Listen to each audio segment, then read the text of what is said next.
pas de butin de guerre », ce sont les mots d'Ahmed al-Shara'a, le nouvel homme fort de Syrie, prononcés devant ses partisans abasourdis. L'ancien chef rebelle, devenu dirigeant du pays après la chute du régime Assad, a surpris tout le monde en s'en prenant à ses propres alliés.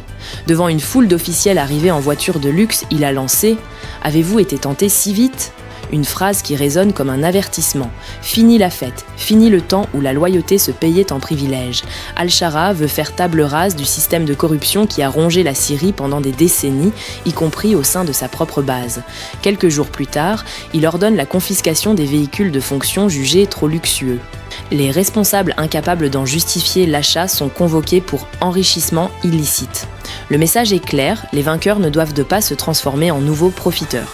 Et pour prouver que personne n'est intouchable, il frappe fort, jusque dans sa propre famille. Son frère Jamal, accusé d'avoir exploité le nom Shara'a pour mener des affaires commerciales, voit son bureau scellé par les autorités. Mais derrière cette croisade morale, une autre réalité se dessine. Des hommes d'affaires témoignent anonymement. Pour récupérer un employé détenu ou un bien confisqué, il faut payer. Parfois des sommes exorbitantes, sous couvert de règlement légal.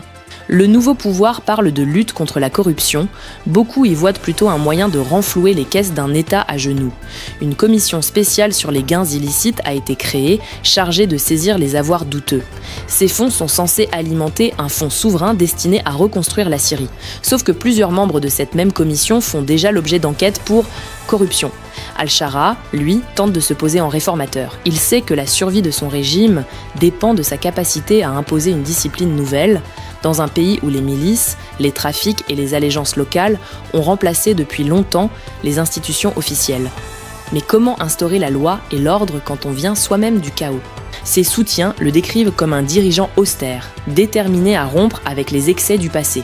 Ses détracteurs le voient comme un chef de guerre qui cherche seulement à centraliser le pouvoir, en éliminant les rivaux économiques et militaires sous prétexte de moralisation. Dans les rues de Damas et d'Alep, les opinions sont partagées. Certains espèrent qu'un vent de changement souffle enfin. D'autres redoutent que cette chasse à la corruption ne soit qu'une nouvelle forme de contrôle politique, une manière de punir les indociles et de redistribuer les richesses à un cercle encore plus restreint. La Syrie est entrée dans une nouvelle ère, mais les fantômes du passé rôdent toujours. Ahmed al-Shara'a veut incarner la rupture, mais son véritable test ne sera pas dans les discours. Il sera dans la capacité de son gouvernement à bâtir un état de droit après 15 ans de guerre et de pillage. La question reste entière.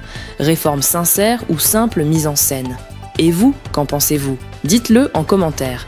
Et si tu veux suivre les actualités économiques et politiques en quelques minutes par jour, abonne-toi à notre page et active la cloche de notification.